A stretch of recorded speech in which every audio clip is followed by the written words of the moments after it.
এদিকে শেখ হাসিনার কাছে হেরে গেলেন ডক্টর মোহাম্মদ ইউনূস। শেষ মুহূর্তে নির্বাচন বয়কট করল আমেরিকা।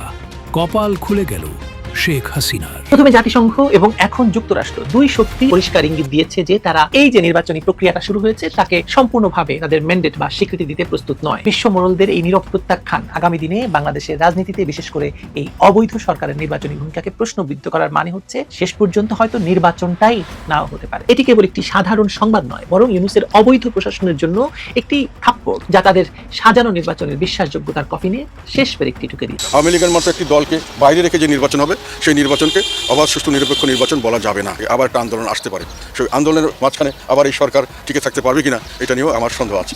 স্বৈরাচারের মতো লোক থাকলে দেশ মনে উন্নত হবে, আর এই ছাড়া উন্নতর কোনো ক্যাপাসিটি আমি দেখতেছি না এখন পর্যন্ত। প্রথম 2 মাস পরে মনে করছি দেশ ঠিক হয়ে যাবো, ঠিক হতে দূরের কথা আমাদের আরো ক্ষতি হয়ে গেছে। আবারও আওয়ামী লীগ বিহীন নির্বাচন নিয়ে প্রশ্ন তুললেন শেখ হাসিনা।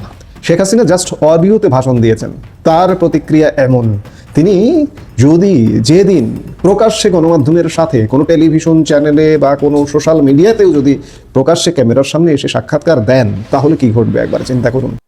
দর্শক, নতুন একটা নিউজ আপনাকে স্বাগতম।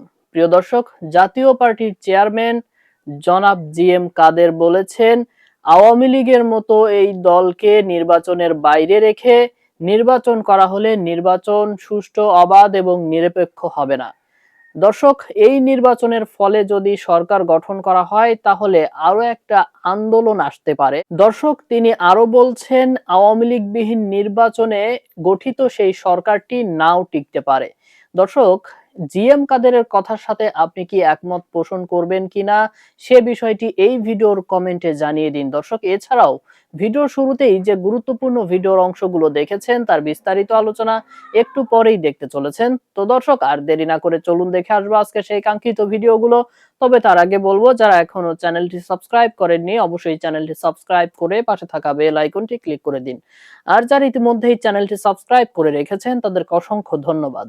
তো চলুন দর্শক, ভিডিওটিতে একটি লাইক দিয়ে আমরা ধারাবাহিকভাবে সবগুলো ভিডিওর আলোচনা দেখে আসি। প্রথমে জাতিসংঘ এবং এখন যুক্তরাষ্ট্র দুই শক্তি আনুষ্ঠানিক পর্যবেক্ষক দল না পাঠানোর সিদ্ধান্তের মধ্য দিয়ে পরিষ্কার ইঙ্গিত দিয়েছে যে তারা এই যে নির্বাচনী প্রক্রিয়াটা শুরু হয়েছে তাকে সম্পূর্ণভাবে তাদের ম্যান্ডেট বা স্বীকৃতি দিতে প্রস্তুত নয়। এটি ইউনূস সরকারের জন্য একটি ভয়াবহ কূটনৈতিক এবং প্রতীকী সেটব্যাক। সরকার প্রচার চালাচ্ছিল যে এই নির্বাচন আন্তর্জাতিক মানদণ্ডে গ্রহণযোগ্য হবে, মানে সবচেয়ে বড় ভালো গ্রহণযোগ্য নির্বাচন করবে, বিশ্ব সম্প্রদায়তে অংশ নেবে। কিন্তু বাস্তবতা হচ্ছে কেবলমাত্র ইউরোপীয় ইউনিয়নের একটি সীমিত পর্যবেক্ষণ মিশন ছাড়া অন্য কোনো গুরুত্বপূর্ণ বহুপাক্ষিক সংস্থা বা রাষ্ট্র আনুষ্ঠানিকভাবে এই নির্বাচনে হাজির হচ্ছে না। আবার ইউরোপীয় ইউনিয়নকে মূল্য দেখানো হয়েছে এয়ারবাস কেনার, অস্ত্র কেনার, ফলে তারা এই নির্বাচনে এসে হাজির হয়েছে। এটি শুধু একটি শূন্যস্থান তৈরি করেনি, বরং সার্বিক নির্বাচনী প্রক্রিয়ার উপর একটি বড় প্রশ্ন চিহ্ন এঁকে দিয়েছে। আসন্ন ত্রয়োদশ জাতীয় নির্বাচনকে কেন্দ্র করে ডক্টর মোহাম্মদ ইউনূসের নেতৃত্বাধীন অন্তর্বর্তীকালীন সরকার যে আন্তর্জাতিক বৈধতার স্বপ্ন দেখিয়েছিল তা এখন আক্ষরিক অর্থেই ধূলিসাৎ হয়ে গেছে। কথিত সংস্কার এবং গণতন্ত্র পুনরুদ্ধারের ধোঁয়া তুলে যে নির্বাচনী আয়োজন চলছে তাকে ঘিরে আন্তর্জাতিক সম্প্রদায়ের অনীহা ক্রমেই স্পষ্ট থেকে স্পষ্টতর হচ্ছে। বিশেষ করে পশ্চিমা বিশ্ব এবং আন্তর্জাতিক সংস্থাগুলোর নির্বাচন পর্যবেক্ষণে অনাগ্রহী মনোভাব এই সরকারের জন্য এক বিশাল কূটনৈতিক ও রাজনৈতিক বিপর্যয় হিসেবে দেখা দিয়েছে। জাতিসংঘের পর এবার যুক্তরাষ্ট্রের পক্ষ থেকেও জানিয়ে দেওয়া হয়েছে যে তারা এই নির্বাচনে আনুষ্ঠানিকভাবে কোনো পর্যবেক্ষক পাঠাবে না। এটি কেবল একটি সাধারণ সংবাদ নয়, বরং ইউনূসের অবৈধ প্রশাসনের জন্য একটি থাপ্পড়, যা তাদের সাজানো নির্বাচনের বিশ্বাসযোগ্যতার কফিনে শেষ পেরে একটি ঢুকে দিয়েছে। আগামী 12ই ফেব্রুয়ারি যে নির্বাচনের তারিখ ঘোষণা করা হয়েছে তা নিয়ে দেশের ভিতরে যেমন বিতর্কের অন্ত নেই, তেমনি বাইরের দুনিয়াতেও এর গ্রহণযোগ্যতা নিয়ে গভীর সংশয় তৈরি হয়েছে। নির্বাচন কমিশন সচিবালয়ের জ্যেষ্ঠ সচিব আক্তার আহমদ মার্কিন রাষ্ট্রদূতের সঙ্গে বৈঠকের পর যে তথ্য দিয়েছেন তা বিশ্লেষণ করলে বোঝা যায় যে ওয়াশিংটন এই নির্বাচনকে খুব একটা গুরুত্বের সঙ্গে নিচ্ছে না। মার্কিন যুক্তরাষ্ট্র সাফ জানিয়ে দিয়েছে তারা ফর্মাল বা আনুষ্ঠানিক কোনো পর্যবেক্ষক দল পাঠাবে না। যদিও বলা হয়েছে যে একটি ইন্ডিপেন্ডেন্ট বা স্বাধীন পর্যবেক্ষক দল এম্বাসির ভেতর থেকে বা স্থানীয় দূতাবাসের কর্মকর্তারা তাদের রুটিন কাজের অংশ হিসেবে ঢাকা, সিলেট, চট্টগ্রাম, খুলনায় ভোট দেখতে যেতে পারেন। কিন্তু কূটনীতির ভাষায় এর অর্থ অত্যন্ত গভীর। যখন কোনো পরাশক্তি রাষ্ট্র আনুষ্ঠানিকভাবে পর্যবেক্ষক পাঠাতে অস্বীকার করে তখন বুঝতে হবে তারা এই নির্বাচনী প্রক্রিয়ার দায়ভার নিতে চাইছে না, কিংবা সেই প্রক্রিয়াকে এতটাই ত্রুটিপূর্ণ মনে করছে যে সেখানে রাষ্ট্রীয় সম্পদ এবং জনবল ব্যয় করাকে তারা অপ্রয়োজনীয় মনে করছে। দূতাবাসের কর্মকর্তারা ভোট দেখতে যাওয়া আর ওয়াশিংটন থেকে উচ্চ পর্যায়ের পর্যবেক্ষক মিশন পাঠানো তো এক বিষয় নয়। আপনার কি মনে হয় এক বিষয়? স্থানীয় কর্মকর্তারা যা করবেন তা হলো পরিস্থিতির উপর নজর রাখা। এটি নির্বাচনের শুদ্ধতা বা বৈধতা দেওয়ার কোনো সনদ নয়। এর আগে জাতিসংঘের পক্ষ থেকেও একই ধরনের নেতিবাচক বার্তা এসেছে। জাতিসংঘের মহাসচিবের মুখপাত্র স্টেফান দুজারিক স্পষ্ট ভাষায় জানিয়ে দিয়েছিলেন যে বাংলাদেশের আসন্ন নির্বাচনে পর্যবেক্ষক পাঠানোর কোনো পরিকল্পনা জাতিসংঘের নেই। তিনি যুক্তি দেখিয়েছিলেন নিরাপত্তা পরিষদ বা সাধারণ পরিষদের ম্যান্ডেট ছাড়া জাতিসংঘ সাধারণত পর্যবেক্ষক পাঠায় না, যদিও এটি তাদের দীর্ঘদিনের নীতি। কিন্তু বাংলাদেশের বর্তমান প্রেক্ষাপটে যখন একটি অনির্বাচিত সরকার রাষ্ট্র ক্ষমতা দখল করে আছে এবং একটি বিতর্কিত নির্বাচনের দিকে এগুচ্ছে, তখন জাতিসংঘের এই নির্লিপ্ততা প্রমাণ করছে যে আন্তর্জাতিক ম্যান্ডেট পাওয়ার ক্ষেত্রে ইউনূস সরকার চরমভাবে ব্যর্থ হয়েছে। আমাদের ভুলে গেলে চলবে না, এই জাতিসংঘই ইউনূসকে ক্ষমতায় বসিয়েছে বাংলাদেশের সেনাবাহিনীকে নিরস্ত্র রেখে এবং বাংলাদেশের সেনাবাহিনীর উপর চাপ দিয়ে এই সন্ত্রাসীদের দমনে বাধা দিয়ে। জাতিসংঘ যদি মনে করতো যে এখানে গণতন্ত্র পুনরুদ্ধারের একটি গুরুত্বপূর্ণ এবং ঐতিহাসিক প্রক্রিয়া চলছে, তবে হয়তো তারা বিশেষ ম্যান্ডেটের মাধ্যমে হলেও পর্যবেক্ষক পাঠাতো। কিন্তু তাদের এই পিছু টান বুঝিয়ে দিচ্ছে যে তারা এই জগা খিচুড়ি পরিস্থিতির অংশ হতে চায় না। দুজারিক অবশ্য বলেছেন নির্বাচনের কারিগরি সহায়তা বা জনগণের রাজনৈতিক দৃষ্টিভঙ্গি প্রকাশের বিষয়টি তারা দেখবেন, কিন্তু মূল পর্যবেক্ষণের দায়িত্ব থেকে সরে আসা মানেই হলো নির্বাচনের ফলাফলের দায় তারা নেবে না। সবচেয়ে বড় ধাক্কাটি হলো এই তথাকথিত নির্বাচনের আয়োজকরা ভেবেছিল তাদের পশ্চিমা প্রভুরা এসে তাদের পিঠ চাপড়ে দেবে এবং নির্বাচনের দিন বুথে বুথে ঘুরে এই অবৈধ আয়োজনকে বৈধতার স্ট্যাম্প দেবে। কিন্তু বাস্তবতা হলো একমাত্র ইউরোপীয় ইউনিয়ন ছাড়া আর কোনো উল্লেখযোগ্য আন্তর্জাতিক পক্ষ এই নির্বাচনে পর্যবেক্ষক পাঠাতে আগ্রহী নয়। ইউরোপিয়ান ইউনিয়ন কেন পাঠাবে সেটা আগে বলেছি। ইউরোপীয় ইউনিয়নের উপস্থিতি থাকলেও জাতিসংঘ এবং যুক্তরাষ্ট্রের অনুপস্থিতি এই নির্বাচনকে আন্তর্জাতিক মানদণ্ডে প্রশ্নবিদ্ধ করে তুলেছে। এটি একটি সাজানো নির্বাচন। একটি সাজানো নির্বাচনে পর্যবেক্ষক না থাকা মানে হলো সরকার যা খুশি তাই করতে পারবে, কিন্তু সেই ফলাফল আন্তর্জাতিক অঙ্গনে গ্রহণযোগ্যতা পাবে না। ইউনুসের প্রশাসন চেয়েছিল পর্যবেক্ষকদের উপস্থিতি দিয়ে তারা বিশ্বকে দেখাবে যে সবকিছু স্বাভাবিক আছে, কিন্তু আমেরিকা এবং জাতিসংঘের এই সিদ্ধান্ত তাদের সেই পরিকল্পনায় জল ঢেলে দিয়েছে। একে তো সরকার অবৈধ, তার উপর নির্বাচনের প্রক্রিয়া নিয়ে রয়েছে হাজারো প্রশ্ন। এমত অবস্থায় পর্যবেক্ষকদের এই বয়কট সরকারের নৈতিক ভিত্তিকে সম্পূর্ণ ধসিয়ে দিয়েছে। এরপর আর কি বলবো বলুন। এটা অত্যন্ত পরিতাপের বিষয় যে নির্বাচনে দেশের প্রধান রাজনৈতিক দল অংশগ্রহণ করতে পারেনি, লেভেল প্লেইং ফিল্ড নিশ্চিত করতে পারেনি বলে যারা অংশ নিচ্ছে তারাই বলছে। যেখানে পোস্টাল ব্যালটের মতো কারিগরি বিষয় নিয়ে আলোচনা চলছে এবং তাতে কি কি ভয়ানক কাণ্ড ঘটে গেছে আমি আগের ভিডিওতে বলেছি, মানে ভাঙা ঘরে আলপনা আঁকার মতো হয়ে যাচ্ছে। মার্কিন প্রতিনিধি দল হয়তো জানতে চেয়েছে যে আইন শৃঙ্খলা বাহিনীর বাড়াবাড়ির বিষয়ে, যা ইঙ্গিত দিচ্ছে যে তারা জানে এই সরকারের অধীনে মানবাধিকার এবং প্রশাসনিক নিরপেক্ষতা কতটা ভয়াবহ অবস্থায় পৌঁছেছে। নির্বাচন কমিশন বলছে স্থানীয় খবর স্থানীয়ভাবে নিষ্পত্তি করা হচ্ছে। এটি একটি দায় সারা জবাব। মূল সমস্যা হলো একটি অনির্বাচিত সরকারের অধীনে পুলিশ প্রশাসন কখনোই নিরপেক্ষ আচরণ করতে পারে না, আর পর্যবেক্ষক না থাকার ফলে এই প্রশাসনিক কারচুপির বিষয়টি দেখার কেউ থাকবে না। ফলে আমেরিকা এবং জাতিসংঘের এই সরে দাঁড়ানো প্রকারান্তরে এই বার্তা দিচ্ছে যে তারা জানে কি হতে চলেছে, তারা এর সাক্ষী হতে চায় না। এই পরিস্থিতিকে রাজনৈতিক বিশ্লেষণে সেটব্যাক বা বড় ধরনের পশ্চাৎপসরণ বলা হচ্ছে। ইউনূস সরকার ক্ষমতায় আসার পর থেকেই আন্তর্জাতিক সমর্থনের উপর ভর করে টিকে থাকার চেষ্টা করেছে। তারা ভেবেছিল পশ্চিমা বিশ্বের আশীর্বাদ তাদের সব অবৈধতাকে ঢেকে দেবে, কিন্তু নির্বাচনের মতো একটি ক্রিটিক্যাল ইভেন্ট যখন প্রধান দুই আন্তর্জাতিক শক্তি জাতিসংঘ এবং যুক্তরাষ্ট্র মুখ ফিরিয়ে নেয়, তখন বুঝতে হবে সরকারের পায়ের তলায় আর মাটি নেই। পর্যবেক্ষক না পাঠানোর সিদ্ধান্তটি প্রমাণ করছে যে আন্তর্জাতিক সম্প্রদায় সম্ভবত এই সরকারের স্থায়িত্ব এবং নির্বাচনের ভবিষ্যৎ নিয়ে সন্দিহান। তারা হয়তো মনে করছে এই নির্বাচন বাংলাদেশের রাজনৈতিক সংকট সমাধানের পরিবর্তে তা আরো ভয়ঙ্কর করে তুলবে, তাই তারা নিরাপদ দূরত্ব বজায় রাখা শ্রেয় মনে করছে। ইতিমধ্যেই আপনারা জানেন যে শেরপুরে ভয়াবহ মারামারি হয়েছে এবং একজন জামায়াত নেতা নিহত হয়েছে। ইউনূস সরকার তো চেয়েছিল আন্তর্জাতিক শোডাউন করতে, কিন্তু এখন তারা দেখছে যে তাদের আমন্ত্রণে সাড়া দিচ্ছে না কেউ। দেখা যাক এই সাড়া না দেওয়ার মধ্যেই কতটা গ্রহণযোগ্য হিসেবে চালিয়ে দেওয়া সম্ভব, সেটা ইউনূস কি করে সেটা দেখতে চাই। ডক্টর ইউনূসের অবৈধ সরকার যে নির্বাচনের নাটক সাজিয়েছে তার চিত্রনাট্য এখন আর ঠিকঠাক কাজ করছে না। আন্তর্জাতিক পর্যবেক্ষকদের এই প্রত্যাখ্যান সরকারের বৈধতার সংকটকে আরো গভীর করে তুলছে। নিজেদের নাম এবং সুনাম তারা কলঙ্কিত চায় না, এই অধ্যায়ের সঙ্গে জড়াতে চায় না। 12ই ফেব্রুয়ারি নির্বাচন যতই ঘনিয়ে আসছে, ইউনূস সরকারের কূটনৈতিক ব্যর্থতা ততই প্রকট হচ্ছে। বিশ্ব মোড়লদের এই নীরব প্রত্যাখ্যান আগামী দিনে বাংলাদেশের রাজনীতিতে, বিশেষ করে এই অবৈধ সরকারের নির্বাচনী ভূমিকাকে প্রশ্নবিদ্ধ করার মানে হচ্ছে শেষ পর্যন্ত হয়তো নির্বাচনটাই নাও হতে পারে। দেখুন কি থেকে কি হয়, বলা তো যায় না আসলে। যে কোনো সময় যে কোনো কিছু হতে পারে। আমি কিন্তু বরাবর বলেছি নির্বাচন হবে না, এখনো বলছি নির্বাচন হবে না। আওয়ামী লীগের মতো একটি দলকে বাইরে রেখে যে নির্বাচন হবে সেই নির্বাচনকে অবাধ সুষ্ঠু নিরপেক্ষ নির্বাচন বলা যাবে না। আবার একটা আন্দোলন আসতে পারে, সেই আন্দোলনের মাঝখানে আবার এই সরকার টিকে থাকতে পারবে কিনা এটা নিয়েও আমার সন্দেহ আছে।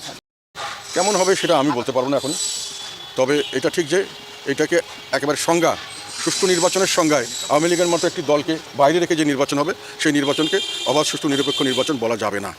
এখন কথাটা গ্রহণযোগ্যতা আমাদের বিশ্বে আমরা আগেও দেখেছি, শেখ হাসিনা নির্বাচনের সময় ওই কথাটা আমি বলেছিলাম এবং দেখেছি তখনও, কিন্তু অনেক দেশেই তখন দেখা গেল নিজেদের তাদের স্বার্থে, নিজের দেশীয় স্বার্থের জন্য তাকে মেনে নিয়েছেন।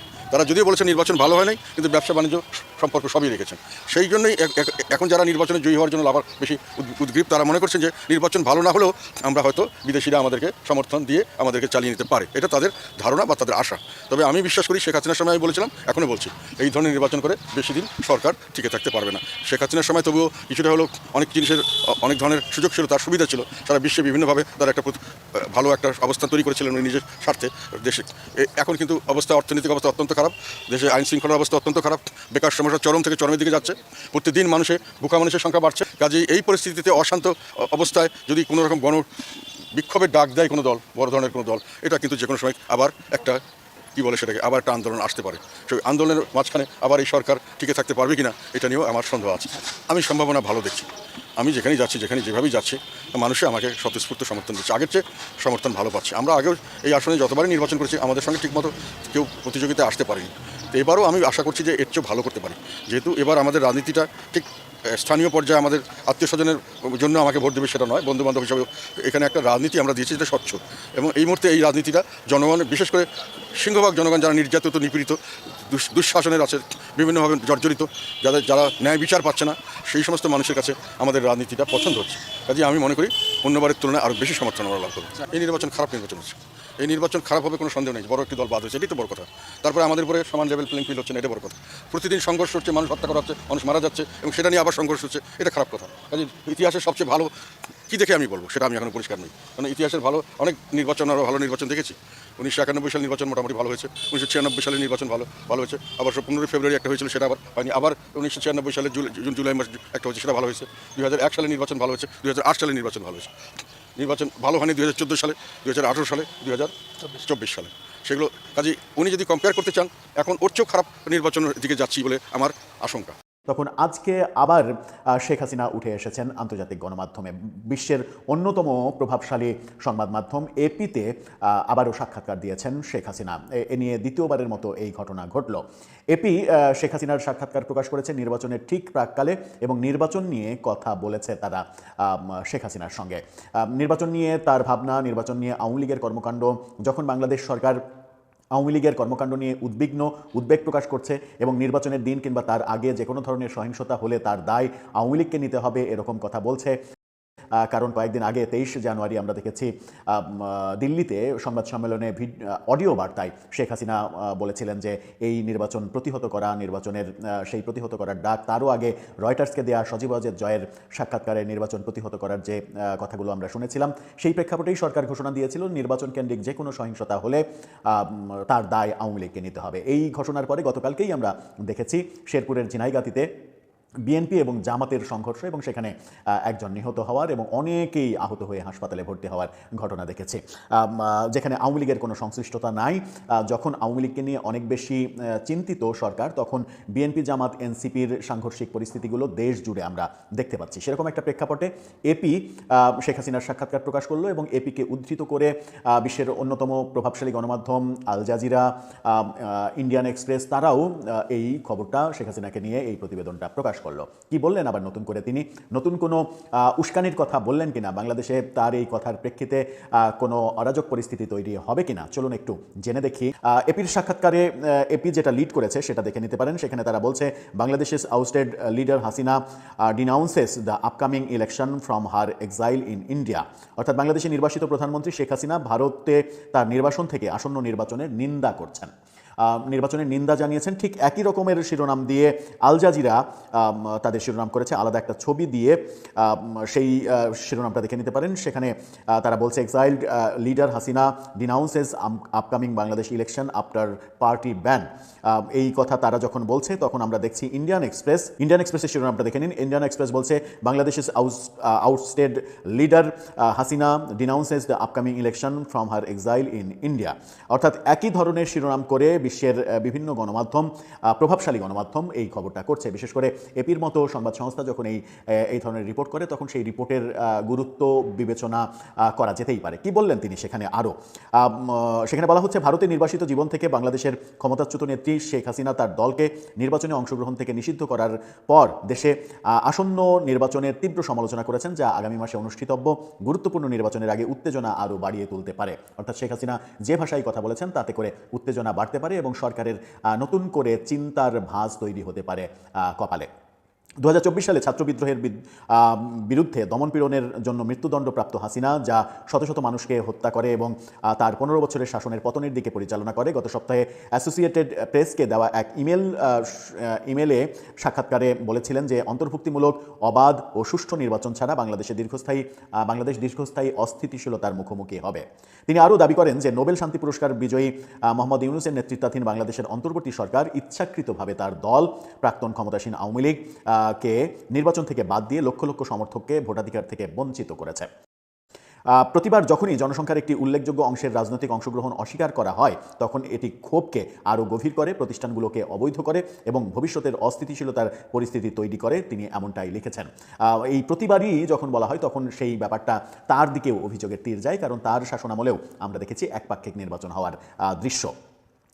বহির্ভূতভাবে জন্ম নেওয়া সরকার একটি বিভক্ত জাতিকে ঐক্যবদ্ধ করতে পারে না, এমনটাও শেখ হাসিনা বলেছেন। অর্থাৎ বাইরে থেকে আসা একটা সরকার, নির্বাচিত সরকার না, যেটা তারা জনগণকে বিভক্ত করার কাজই করতে পারে, একীভূত করতে পারে না, সেই দাবি তিনি করছেন।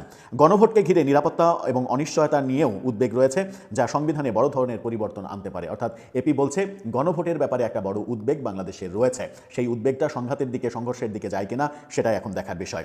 ইউনূসের কার্যালয় এপিকে দেওয়া এক বিবৃতিতে বলেছে নিরাপত্তা বাহিনী একটি সুশৃঙ্খল নির্বাচন নিশ্চিত করবে এবং কাউকে বল প্রয়োগ এবং সহিংসতার মাধ্যমে ফলাফল প্রভাবিত করতে দেবে না। বিবৃতিতে আরও বলা হয়েছে আন্তর্জাতিক পর্যবেক্ষক এবং মানবাধিকার গোষ্ঠীগুলোকে এই প্রক্রিয়া পর্যবেক্ষণের জন্য আমন্ত্রণ জানানো হয়েছে।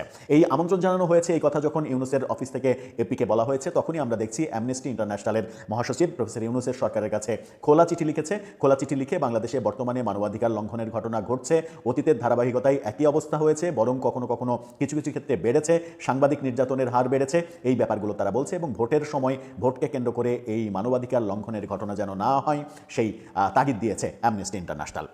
নির্বাচন কমিশন জানাচ্ছে যে ইউরোপীয় ইউনিয়ন এবং কমনওয়েলথ সহ 500 জনের মতো পর্যবেক্ষকরা আসবে, কিন্তু এপি যখন এই কথা বলছে তখন এই সমালোচনাও রয়েছে যে নির্বাচন কমিশন এবার পর্যবেক্ষকদের সমস্ত খরচ বহন করছে, এই কারণে পর্যবেক্ষকরা আকর্ষণ বোধ করছে আসতে। কিন্তু এসবের মধ্যেও গতকালকে যুক্তরাষ্ট্র ঘোষণা করেছে তারা বাংলাদেশের নির্বাচনে কোনো পর্যবেক্ষক পাঠাবে না। সামনে কি আছে তা নিয়ে চিন্তিত হাসিনার ক্ষমতাচ্যুতির পর থেকে বাংলাদেশ রাজনৈতিক ও নিরাপত্তার নানা চ্যালেঞ্জের মুখোমুখি হয়েছে, এরকম বাস্তবতাও বলছে এপি। মানবাধিকার এবং সংখ্যালঘু গোষ্ঠীগুলো অন্তর্বর্তীকালীন কর্তৃপক্ষের বিরুদ্ধে নাগরিক ও রাজনৈতিক অধিকার রক্ষায় ব্যর্থতার অভিযোগ করছে। অর্থাৎ মানবাধিকার এবং সংখ্যালঘু নির্যাতনের ঘটনা যে ঘটছে একের পর এক, সেই অভিযোগ আসছে। হাসিনার দল তাদের সদস্যদের নির্বিচারে গ্রেপ্তার এবং হেফাজতে মৃত্যুর অভিযোগ করছে, যদিও সরকার এই দাবি অস্বীকার করছে। শেখ হাসিনা অভিযোগ করেছেন তার দলের নেতাকর্মীদের নির্যাতন করা হচ্ছে, কারাগারে মৃত্যুর ঘটনা ঘটছে, কিন্তু সরকার এটা অস্বীকার করছে। সমালোচকরা ইসলামপন্থী গোষ্ঠীগুলির ক্রমবর্ধমান প্রভাব এবং সংখ্যালঘুদের, বিশেষ করে হিন্দুদের উপর আক্রমণের বিষয়েও উদ্বেগ প্রকাশ করেছে। এই অভিযোগ সরকারের দিকে যাচ্ছে, কিন্তু এটাও সরকার বারবার অস্বীকার করছে। ইউনূসের আমলে সংবাদপত্রের স্বাধীনতা নিয়েও উদ্বেগ বাড়ছে। বেশ কয়েকজন সাংবাদিক ফৌজদারি অভিযোগের মুখোমুখি হচ্ছেন এবং দেশের দুটি শীর্ষস্থানীয় দৈনিকের অফিস ক্ষুব্ধ হামলাকারীদের আক্রমণের শিকার হয়েছে। অর্থাৎ প্রথম আলো, ডেইলি স্টার পুড়িয়ে দেয়া সহ সাংবাদিক মঞ্জুরুল আলম পান্না, সাংবাদিক আনিস আলমগীর সহ অনেককেই যে এই সন্ত্রাস বিরোধী আইনে গ্রেপ্তার করা, এই ব্যাপারগুলোর সমালোচনা করা হচ্ছে। হাসিনা বলেছেন জাতির ক্ষত সারাতে হবে। সমালোচকরা দীর্ঘদিন ধরেই হাসিনাকে ক্রমবর্ধমান কর্তৃত্ববাদী ব্যবস্থার নেতৃত্ব দেওয়ার জন্য অভিযুক্ত করে আসছেন। ভিন্নমত এবং তার রাজনৈতিক বিরোধীদের দমনের জন্য তিনি সমালোচনার মুখোমুখি হয়েছেন। তার সরকারের অধীনে থাকা নিরাপত্তা সংস্থাগুলো জোরপূর্বক গুমের ঘটনা ঘটিয়েছে, সেই অভিযোগও রয়েছে, যে অভিযোগে বিচার কাজ চলছে। কিন্তু শেখ হাসিনা পাল্টা অভিযোগ করছেন। শেখ হাসিনা বিদ্রোহী হত্যাকাণ্ডের জন্য মানবতাবিরোধী অপরাধের অভিযোগে তার অনুপস্থিতিতে মৃত্যুদণ্ডের ঘটনাও ঘটেছে, সেটাও এপি বলছে। আন্তর্জাতিক অধিকার গোষ্ঠীগুলো বিচারের ন্যায্যতা নিয়ে উদ্বেগ প্রকাশ করছে, এটাও এপি বলছে। অর্থাৎ যে বিচার করা হয়েছে শেখ হাসিনার, সেই বিচার প্রক্রিয়া নিয়ে, আদালতের কর্মকাণ্ড নিয়ে নানা রকমের প্রশ্ন তুলছে আন্তর্জাতিক মহল এবং এই বিচারকে বিতর্কিত এবং এটা ক্যাঙ্গারু কোর্ট, এইভাবে অভিযোগ করা হচ্ছে আন্তর্জাতিকভাবে এবং আওয়ামী লীগ থেকেও। এপিকে লেখা তার ইমেলে হাসিনা লিখেছেন যে এগিয়ে যাওয়ার জন্য বাংলাদেশকে রাজনৈতিক নিষেধাজ্ঞা ও বর্জনের চক্র ভাঙতে হবে। তিনি যুক্তি দিয়েছিলেন যে তার সরকারের অধীনে কিছু নির্বাচন সত্যিকার অর্থে অংশগ্রহণমূলক ছিল না, কারণ প্রধান রাজনৈতিক দলগুলো গণতান্ত্রিক প্রক্রিয়া বর্জন করার সিদ্ধান্ত নিয়েছিল। এই প্রথমবারের মতো তিনি স্বীকার করলেন যে তার আমলেও কিছু নির্বাচন গ্রহণযোগ্য হয়নি, কারণ বিরোধীরা নির্বাচনে অংশগ্রহণ করেনি। সেই ব্যাপারটা তিনি বলছেন। বর্তমানে যেটা হচ্ছে, তার সময়েও যে অভিযোগ ছিল সেই অভিযোগটা তিনি প্রথমবারের মতো স্বীকার করলেন, যদিও এর আগে সজীব ওয়াজেদ জয় এবং শেখ হাসিনার মুখে আমরা শুনেছি যে তারা এই নির্বাচন, তাদের আমলের নির্বাচন নিয়ে সমালোচনা আছে এটা স্বীকার করলেও সজীব ওয়াজেদ জয় বলেছিলেন যে আমাদের সময়ে কোনো দলকে নিষিদ্ধ করে জোর করে নির্বাচন থেকে বাদ দেওয়া হয়নি, যেটা এই সরকার করছে। আমাদের সময়ে দলগুলো নিজের ইচ্ছাতে নির্বাচন বর্জন করেছিল, আর এখন জোর করে আমাদেরকে নির্বাচন থেকে বাদ দেওয়া হচ্ছে। দুটার মধ্যে পার্থক্য আছে, সেই কথাটাও তারা একাধিকবার বলেছেন। প্রিয় দর্শক, আমি আশা করছি সবগুলো ভিডিওই আপনি মনোযোগ সহকারে দেখেছেন। সেই সাথে দর্শক, এই ভিডিওগুলো সম্পর্কিত যদি কোনো তথ্য বা মতামত থাকে তাহলে তো অবশ্যই কমেন্ট করে জানিয়ে দিন। এতক্ষণ সাথে থাকার জন্য ধন্যবাদ। নিউজটি শেষ করছে এখানেই, ফিরছে আগামী ভিডিওতে নতুন কোনো টপিক নিয়ে। আল্লাহ হাফেজ।